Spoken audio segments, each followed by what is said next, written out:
할렐루야. 예배 자리로 나오신 여러분들, 하나님께서 크신 은혜를 베풀어 주실 줄로 믿습니다.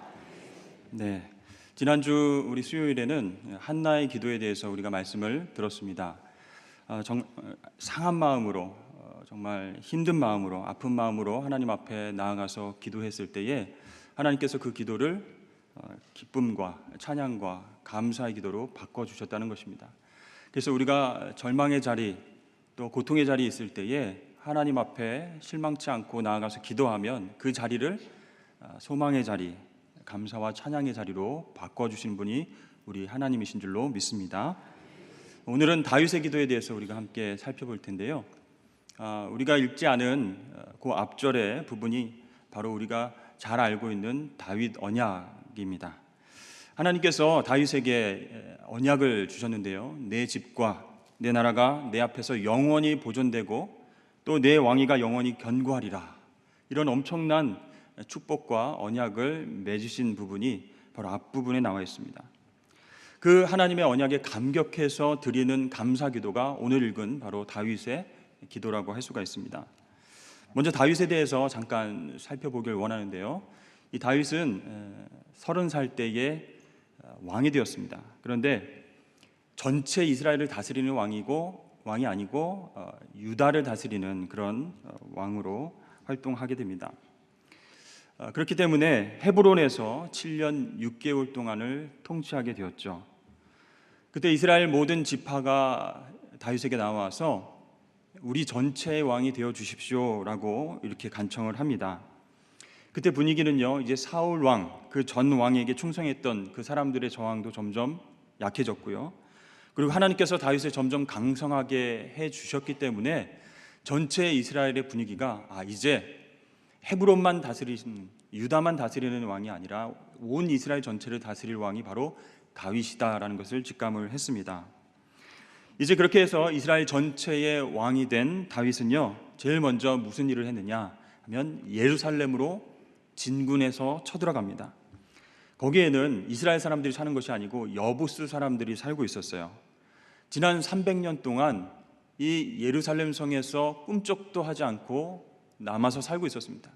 근데 누구도 그 여부스 족속들을 물리치지 못했어요. 그런데 이 다윗이 군대를 이끌고 예루살렘 성으로 들어가서 그것을 빼앗습니다. 그리고 그곳 이름을 다윗성이라 이렇게 부릅니다. 그래서 이제는 이 다윗성, 예루살렘의 궁궐과 또 정부를 조직하고 이 다윗이 온 이스라엘을 통치하기 시작을 했습니다. 그렇게 된 지 얼마 후에 이스라엘의 왕이 다윗이 되었다라는 소식을 듣고 블레셋 사람들이 이제 쳐들어오기 시작합니다. 점점 세력을 강화시켜서 우리가 위험에 처하겠다라고 생각을 했는지 먼저 쳐들어왔죠. 그때 하나님께서는 다윗에게 큰 승리를 안겨주셨습니다. 이 블레셋도 물리쳤어요. 그리고 예루살렘에서 정말 평안하게 정치와 또 경제와 모든 것을 통치하는 왕으로서의 활동을 시작하게 되었습니다. 그 다음에 이제 시작한 일이 뭐냐면 언약궤를 예루살렘으로 가지고 오는 일이었습니다. 하나님의 임재를 상징하는 이 언약궤, 사울왕 시대에는 어디에 있었죠? 창고 속에 처박혀 있었습니다. 사람들로부터 잊혀져 왔어요. 그러니까 이 사울왕 시대 때에는 정말 영적으로 어땠습니까? 너무 이스라엘 백성들이 어두웠습니다. 하나님의 임재와 하나님의 함께 하심을 느끼지 못하고 악한 영에 의하여 휘둘리는 사울왕에 의해서 고통받고 있었다는 것이죠. 그러나 이 다윗 왕은요, 이제 하나님께서 이스라엘 민족의 삶의 중심에서 통치해 주기를 원했던 거예요. 그래서 이 언약궤를 예루살렘 성 안으로 들여오게 됩니다. 이 하나님의 임재를 상징하는 언약궤가 이제 수도로 옮겨지게 된 거죠. 예루살렘 성으로 들어오니까 온 나라 전체가 기쁨과 잔치의 분위기가 되었습니다. 이렇게 다윗 왕은요, 모든 대적들로부터 벗어나서 평안과 또 번영을 누리게 되었습니다. 이스라엘은 하나로 통일됐고요, 평안했고요, 번영하는 복을 누리게 되었습니다. 이 하나님께서 다윗에게 내려주신 축복은 다윗이 생각한 것보다 엄청난 놀라운 축복이었습니다. 그래서 이제 다윗이 생각한 거예요. 이제 자신이 하나님께 무엇인가 은혜를 갚아야 될 때가 되지 않았는가, 이런 생각을 하게 됐습니다. 그래서 나단 선지자를 불러서 이렇게 얘기합니다. 내가 이 호화로운 왕궁에서 살고 있는데 하나님의 언약궤는 비록 예루살렘 성전으로 들어왔지만 성막 안에, 텐트 안에 있지 않습니까? 그게 영 마음에 걸리는 겁니다. 그래서 왕궁이 왕의 위대함을 나타내는 것이라면 하나님의 위대함을 나타내는 그런 건축물이 필요하지 않을까? 성전을 건축하는 게 좋지 않을까? 이렇게 나단 선지자에게 상의를 합니다. 그때 이 선지자는 다윗의 생각에 찬성했습니다. 왕의 생각대로 그렇게 하십시오, 이렇게 조언을 해줬죠. 그런데 하나님의 생각은 달랐습니다. 하나님께서는 나단을 통해서 이렇게 말씀하셨습니다. 나는 나의 종 다윗에게 엄청난 은혜와 복을 주면서 높여줄 것이고 그를 위해서 집을 세울 것이나 그러나 이 성전을 건축할 자는 다윗이 아니라고 전하거라. 나는 그 특권을 그 아들에게 줄 것이다. 그렇게 말씀하시고는 다윗의 아들이 내 이름을 위해서 건축할 것이고 그 나라의 위를 영원히 견고하게 할 것이다. 이렇게 하나님께서 나단 선지자를 통해서 말씀하여 주셨어요. 사실 다윗의 진짜 마음은 어땠을까요? 정말 지금까지 너무 크신 은혜와 축복을 받아왔던 다윗이지 않습니까? 그리고 이스라엘 전체 왕이 되어서 대적들을 다 물리치고 평안한 삶을 누리게 되었고 하나님의 언약궤도 모시게 되었는데 나만 화려한 왕궁에 사는 게 너무 불편하고 힘들어서 하나님이 임재하시는 아름다운 성전을 건축해드리고 싶습니다 라고 했는데, 뭔가 선한 일을 해서 하나님을 높여드리려고 했는데, 그런데 하나님께서 됐다, 아니다, 이렇게 말씀하시는 거예요. 혹시 여러분들은요, 하나님의 영광을 위해서 솔선수범해서 뭔가를 이렇게 하려고 하는데 그 일이 막 제대로 되지 않고 하나님께서 길을 막으시는 것 같은 경험을 해보신 적이 있으십니까? 아니면 여러분들이 정말 하나님을 위해서 뭔가 위대한 생각을 했는데 그 생각을 실현할 기회를 하나님이 주지 않으신다거나 그 기회를 남에게 주신다, 그런 경험이 있으십니까? 만약 그런 경험이 있으시다면 참 하나님 앞에 속상할 수 있겠죠. 다윗도 마찬가지였을 겁니다. 왜냐하면 인간이니까요. 하나님께서 다윗에게 이렇게 말씀하시는 것과 같아요. 다윗아, 너는 이 건물을 나를 위해서 짓겠다고 말하는데 만약에 이 성전이 진정 나의 영광만을 위한 것이라면 누가 그 성전을 건축하든지 간에 너는 아무 상관도 없어야 된다. 그러나 다윗아, 너의 꿈은 분명히 이루어질 것이다. 성전은 세워질 것이다. 그러나 너가 아니라 너의 아들이 그 성전은 건축할 것이다. 이렇게 말씀하시는 거예요. 다윗이 나단 선지자를 통해서 하나님의 음성을 들었을 때에 그 말씀을 다 완전히 이해할 수는 없었지만 하나님의 계획이 있겠지, 그것이 최우선이겠지 하고 생각하면서 인정하고 받아들였습니다. 그리고 모든 것을 통해서 하나님께서 영광 받으실 것을 확신함으로 기쁘게 받아들였습니다. 사랑하는 여러분, 이렇게 다윗은요 겸손하게 하나님의 계획을 받아들인 줄로 믿습니다. 참된 겸손은 무엇일까요? 이 다윗의 기도를 통해서, 다윗의 모습을 통해서 우리가 생각할 수 있는 참된 겸손은 내가 아니라 하나님께서 모든 영광을 받으시는 것에만 모든 관심을 집중하는 것, 그것이 하나님 앞에서 참된 겸손인 줄로 믿습니다. 여러분들 오늘 찬양 너무 은혜롭게 잘 하셨는데요, 찬양 사역할 때에 내가 독창을 할 때도 기뻐하지만 내가 아닌 다른 분이 독창을 잘 했을 때에도 기뻐할 수 있는가? 또 축구 대표팀 내에서도 동료가 골을 넣었을 때 내가 넣었을 때와 똑같이 기뻐하는 마음을 가질 수 있는가? 또 우리가 목회를 할 때에도요, 나에게 부어주신 은혜도 감사하지만 동료 목회자를 통해서 하나님의 은혜와 축복이 흘러나갈 때에도 함께 기뻐할 수 있는가? 내가 잘해도 하나님 영광 받으시지만 내 동료가 잘해도 하나님이 영광 받으시기 때문에 우리가 함께 기뻐하고 함께 동역하는 것이 우리에게 필요한 겸손이 될 줄로 믿습니다. 만약에요, 제가 다윗 입장에서 그런 하나님의 음성을 들었다면 받아들이긴 받아들였을 것 같아요. 대답은 그렇게 잘 했을 것 같아요. 네, 하나님, 그것이 하나님 뜻이라면 뜻대로 해 주십시오. 저는 괜찮습니다. 제 아들이 제 대신 성전을 건축하는 것 괜찮습니다. 하나님께서 영광을 받으신다니 저도 기쁨입니다. 이렇게 하나님 앞에 대답하고 나서 내가 생각하고 계획했던 모든 성전 건축 프로젝트, 모든 자료와 아이디어를 다 쓰레기통에다 버리고 모든 흥미를 잃어버렸을 것 같아요. 그리고 마음 한켠에 그런 마음이 들었을 것 같습니다. 어디 내 아들이 나보다 잘하나 보자, 두고 보자, 내가 하나님을 위해서 얼마나 이렇게 열심히 업적을 이루고 많이 일을 했는데 내 아들이라고 뭐 나보다 더 잘하겠어? 한번 성전 어디 잘 건축하나 보자, 이런 마음이 들었을 것 같아요. 그런데 여러분, 다윗은 그렇게 하지 않았습니다. 오히려요, 솔로몬이 성전 건축을 잘 할 수 있도록 필요한 목재, 백향목, 필요한 석재, 대리석, 돌, 금, 은, 철, 이런 것들을 자기가 다 모아둡니다. 성전 재료들을 다 모았습니다. 그리고 그것을 활용해서 솔로몬 왕이 나중에 아름답고 또 장엄한 성전을 건축하길 진심으로 바랬습니다. 이것이 하나님 앞에 겸손한 다윗의 모습입니다. 이런 다윗을 보시고 하나님이 기뻐하셨을까요? 안 기뻐하셨을까요? 너무 기뻐하셨겠죠. 영원한 언약을 맺고 축복해 주시는 겁니다. 내 집과 내 나라가 내 앞에서 영원히 보존되고 내 왕위가 영원히 견고하게 되리라. 다윗이요, 이 언약을 듣고 정말 몸둘 바를 몰라서 감사의 기도를 드립니다. 우리 18절과 19절을 함께 읽어보도록 하겠습니다. 시작. 주 여호와여, 나는 누구이오며 내 집은 무엇이기에 나를 여기까지 이르게 하셨나이까?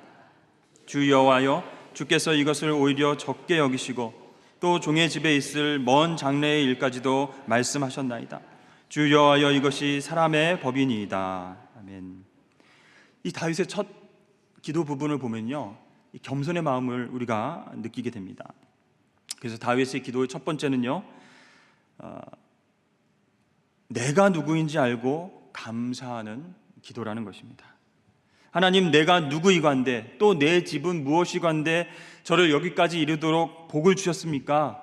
이것도 과분한데 하나님께서는 이것도 적다고 여기시고 장래일까지 생각하셔서 더 큰 축복을 주십니까? 이렇게 기도하고 있습니다. 여러분, 우리가 하나님 앞에 기도할 때 주제 파악이 필요하다는 거예요. 네.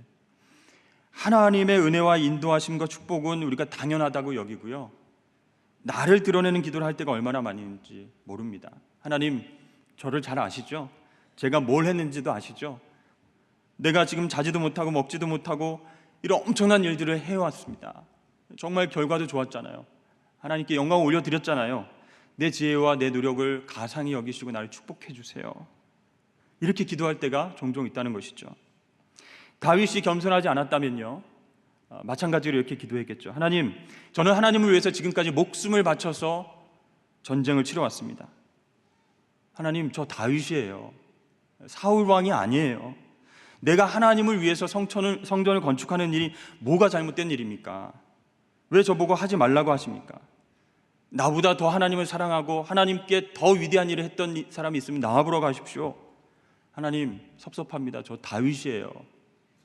이렇게 기도를 했을 것입니다. 근데 여러분, 사실 하나님은요, 우리 어떤 사람의 도움도 필요 없으신 분이에요. 어떤 인간의 도움 없이도 위대한 일들을 하실 수 있는 전능하신 분인 줄로 믿습니다. 그런데 한낱 피조물인 우리가 하나님 앞에서 내가 누구인지 아느냐고, 어떤 가문인지 아느냐고, 내가 얼만큼 공부했는지 아느냐고, 내 능력으로 성공을 거뒀는데 그거 안 인정해 주냐고, 이렇게 나를 드러내면서 기도할 수가 있겠냐는 것입니다. 사랑하는 여러분, 진정한 겸손은요, 하나님의 영광을 자신의 명예보다 더 중요하게 생각하는 것입니다. 내가 누구인지 아는 사람만이 하나님 앞에서 겸손하게 기도하게 될 줄로 믿습니다. 그래서 첫 번째로 우리는 다윗처럼 내가 누구인지 알고 하나님 앞에 겸손하게 기도하는 그 기도가 중요하다는 것입니다. 두 번째로요, 다윗의 기도는 지금까지 받은 은혜에 감사하는 기도다라고 할 수 있습니다. 23절과 24절까지의 말씀을 쭉 보면요, 제가 읽어드리겠습니다.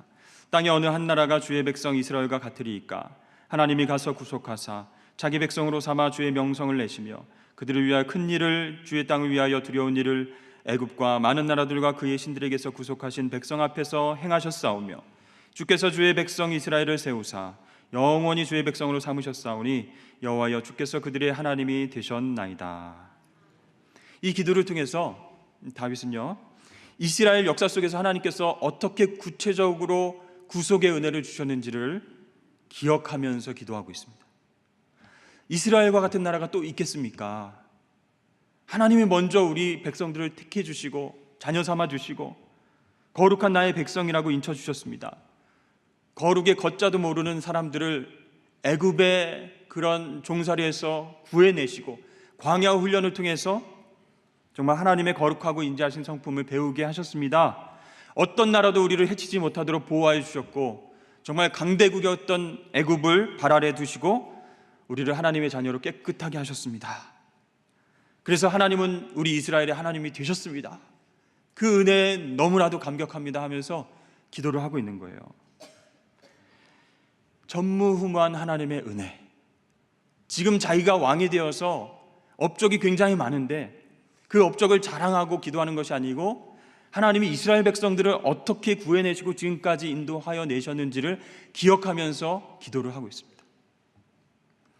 예전에요, 저 아들이 초등학교 1학년인가 2학년 때에 이릅니다. 플라스틱 딱지가 유행하던 때가 있었어요. 예전에 저 같은 경우는 종이 딱지 이렇게 동그랗게 돼서 그런 게 유행을 했고 또 종이를 접어가지고 사각형으로 딱지치기를 했는데 그때 당시에 보면은 플라스틱 딱지를 문방구에서 팔더라고요. 작은 것은 100원이고 큰 딱지는 이렇게 500원이에요. 플라스틱이라서 이게 말랑말랑하기도 한데 이걸 막 이렇게 땅에다 집어 던지면서 잘 뒤집히지도 않는데 그걸 막 모으기 시작한 거였어요. 근데 월요일 어느 날 이제 방과 후에 우리 아들이 친구들하고 놀이터에 모여 있는 걸 제가 우연히 봤습니다. 그런데 그날따라 이제 의기양양하게 우리 아들이 딱지함을 큰 걸 가지고 가가지고 자랑을 하는 거예요. 왜냐하면 거기에 왕딱지가 이만큼 쌓여 있었거든요. 그러니까 돈으로 치면 뭐 엄청난 거죠. 500원짜리가 이렇게 수두룩하게 쌓여 있으니까. 근데 사실 그 딱지를 어떻게 얻게 됐냐면 원로 목사님 사모님께서 손주가 쓰다가 이제 안 쓴다 하면서 이제 가져라 하고 공짜로 주신 거거든요. 엄청난 양의 그 플라스틱 딱지 500원짜리 왕딱지를 이만큼 가지고 가서 아이들한테 자랑하면서 다음 사람 덤벼봐 뭐 이렇게 하는 거였어요. 근데 그 딱지를 왕딱지를 본 친구들이 군침을 흘리면서 야, 너 진짜 왕딱지 많다. 여기서 하나만 좀 다. 하나만 좀 줘. 이렇게 얘기했는데 우리 아들이 그 순간에 정색을 하면서 안 돼. 내가 이 왕딱지를 어떻게 모았는지 알아? 절대로 너희들 못 줘 하면서 딱지함을 딱 닫아가지고 자기 품으로 확 끌어들이는 거예요. 아무리 어린 아들이지만 참 한숨이 나는 그런 순간이었습니다. 제 생각이 그랬어요. 참 은혜도 모르는 인간이로구나. 네. 이 왕딱지를 공짜로 받은 것을 기억하지 못하고 그게 자기 노력으로 모은 것이라고 막 자랑하면서 막 화내면서 말이죠. 이 죄악된 인간의 본연의 모습을 보여주면서 그런 아들을 제가 보면서 대신 회개했다는 것 아니겠습니까? 사랑하는 여러분, 지금까지 하나님께 받은 은혜와 복을 세워보실 수 있기를 바랍니다. 오늘 성가대 찬양에도 받은 복을 세워보아라. 내 노력 때문에 여기까지 왔겠습니까? 내 지혜 때문에 성공하게 되었겠습니까? 나의 인간관계 때문에 평안하게 되었겠습니까? 하나님의 은혜가 아니면 우리가 이 자리에서 앉아 있을 수가 없는 존재입니다. 그러므로 우리가 하나님의 은혜를 기억하고 감사하는 기도를 올려드리는 것이 정말 하나님의 축복의 길, 형통의 길로 나아가는 지름길이 될 줄로 믿습니다. 세 번째로 다윗의 기도는요, 언약하신 말씀에 근거해서 복을 간구하는 기도라고 할 수가 있습니다. 25절과 29절을 우리 다 함께 읽어보도록 하겠습니다. 시작. 여호와 하나님이여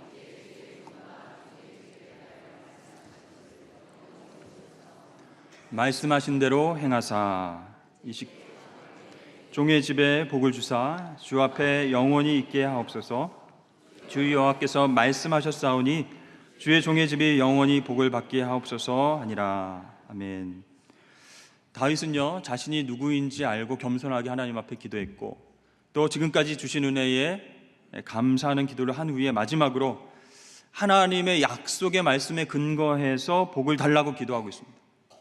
내 생각과 내 계획이 이러니까 하나님 이대로 복 주십시오, 그렇게 기도하는 것이 아니라 하나님이 약속하신 그 언약의 말씀의 기초에서 그것을 다시 상기시키면서 언급하면서 그대로 이루어지게 해달라고 기도하고 있습니다. 예를 들어서 자녀들이 무엇을 막 사달라고 조를 때가 있어요. 그런데 그 부모님이 아무 생각 없이 안 돼, 무조건 안 돼, 이렇게 하면은 자녀들이 어떻게 하고 있죠? 기억하고 있습니다. 옛날에 엄마 아빠가 어떤 말을 했는지, 그때 엄마가 이렇게 얘기했잖아, 그래서 이거 사준다고 했잖아, 그러면 꼼짝 못하는 거죠. 그죠? 할 말이 없게 됩니다. 물론 우리 하나님께서 약속하신 복을 잊어버리시고 번복하시는 분은 아닙니다. 그러나 자녀된 우리가 하나님께서 약속하신 그 말씀을 기억하고 그 말씀대로 이루어질 수 있도록 복 주십시오라고 기도하는 것은 내 욕심에 근거해서 이거 갖고 싶으니까 이거 주세요라고 기도하는 거하고 차원이 다른 그런 기도라는 것입니다. 하나님이 그 기도를 기뻐 받으신다는 거예요. 사실 오늘 다윗에게 말씀하신 언약하신 그 복은요, 감당하기 어려운 복이었습니다. 이해하기도 어렵고 이걸 다윗이 받아들일 수 있을까, 그런 생각이 들 정도로 엄청난 복이었어요. 13절과 14절 말씀을 보면요, 오늘 본문은 아닌데, 그는 내 이름을 위하여 집을 건축할 것이요 나는 그의 나라 왕위를 영원히 견고하게 하리라. 나는 그에게 아버지가 되고 그는 내게 아들이 되리니.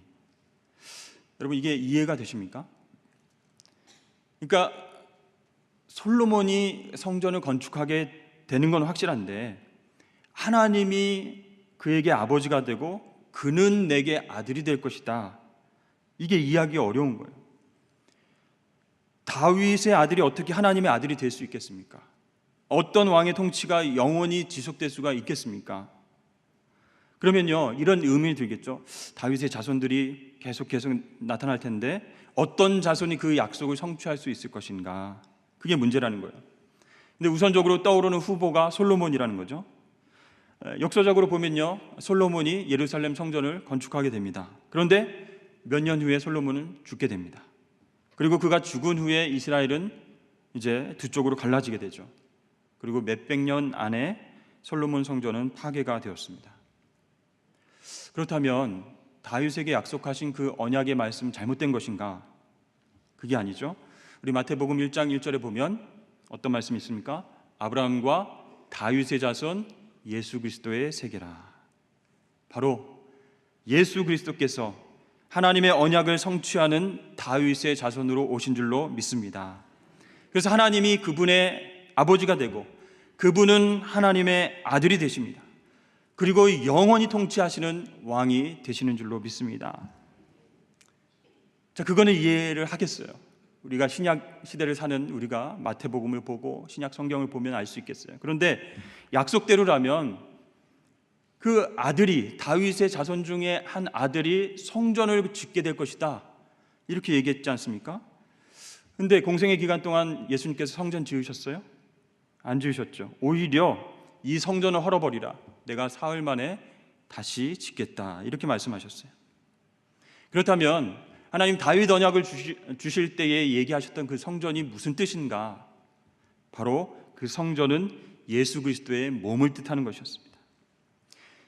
옛날 성전 건물은 사람들이 하나님을 만나던 장소로 사용되었지만 이제부터는 예수 그리스도의 몸이 새로운 성전이다, 내 몸이 새로운 성전이 될 것이다 선포하시는 거예요. 그래서 예수님께서 십자가에서 죽으실 때에 이 성전된 그 몸이 갈기갈기 찢기셨습니다. 그러나 사흘 뒤에 부활하셔서 그 몸된 성전은 다시 회복된 줄로 믿습니다. 이제 우리가 하나님을 만나는 장소는 어디가 되었습니까? 바로 부활하신 예수 그리스도를 통해서만 우리 하나님을 만날 수 있게 된 것입니다. 그리고 왕 대신 예수님을 믿음으로 우리가 주인으로 모셔드린다면 우리는 이제 영원히 주님의 통치를 받는 그런 백성이 되게 된다는 뜻입니다. 그러니까 이 다윗은요, 하나님이 주신 이 언약의 말씀이 너무 엄청난데 다 이해하기는 어려운데 아멘하고 받아들인 거예요. 다윗에게 약속하신 복이 예수님을 통해서 성취될 것을 다윗은 자세하게 알지는 못했지만 믿음으로 아멘한 거예요. 왜요? 하나님의 말씀이기 때문에. 여러분, 이것을 통해서 우리도 이 진리의 기반 위에서 하나님의 언약의 말씀에 근거해서 복을 빌어야 할 줄로 믿습니다. 그래서 우리가 무작정 기도하고 감정에 따라서 기도하는 것보다는 말씀을 신뢰하고 말씀을 읽고 나에게 주신 말씀을 의지하고 암송하고 그 말씀에 근거해서 기도하는 훈련을 한다면 하나님께서 우리의 삶 가운데 영원한 통치자로 임하게 되실 줄로 믿습니다. 사랑하는 성도 여러분, 오늘 다윗의 기도를 통해서 어떤 기도가 하나님께서 기뻐 받으시는 기도인지를 우리가 살펴봤습니다. 다윗이 겸손의 기도를 어떻게 하나님께 올려드리는가를 배웠습니다. 내가 누구인지 알고 하나님 앞에 기도하는 것이 얼마나 중요한가, 또 어떤 하나님은 은혜를 받아왔는가를 기억하면서 기도하는 것이 얼마나 중요한가, 또 마지막으로 내 생각과 감정에 의한 기도가 아니라 하나님의 언약의 말씀에 근거해서 기도를 한다면 우리 하나님께서는요, 우리를 통해서 영원한 복이 유통될 수 있도록 도와주실 줄로 믿습니다. 다윗의 기도를 통해서 우리도 다윗처럼 기도하면서 승리하시는 저와 여러분 되시길 주의 이름 축복합니다. 사랑과 은혜 하나님 아버지, 오늘 다윗의 기도를 통해서 우리 기도의 부족한 부분을 깨닫게 하여 주시고 하나님 기뻐하시는 기도의 내용이 무엇인지를 깨닫게 하시니 감사를 드립니다. 다윗처럼 겸손한 마음으로 하나님 앞에 나아가서 내가 누구인지 알고 엎드려 기도하는 우리가 되게 하여 주시옵소서. 특별히 우리 인생 가운데 하나님 어떤 은혜를 주셨는지, 어떤 복을 주셨는지를 헤아려 보고 감사하는 마음으로 기도하게 하여 주시옵소서. 특별히 내 욕심이나 감정에 의해서 복을 달라고 기도하는 것이 아니라 하나님의 언약의 말씀 붙잡고 그것을 근거로 해서 하나님 이루어 주십시오, 하나님 성취케 하여 주십시오라고 기도할 수 있는 우리 모두가 되어질 수 있도록 축복하여 주시옵소서. 우리나라와 민족과 또 우리 한국교회와 상당교회를 위해서 기도했습니다. 하나님께서 우리 기도에 응답하여 주셔서 온전히 하나님 뜻이 이 땅 가운데 이루어질 수 있도록 우리를 사용하여 주시옵소서. 감사드리며 예수님의 이름으로 기도드립니다. 아멘.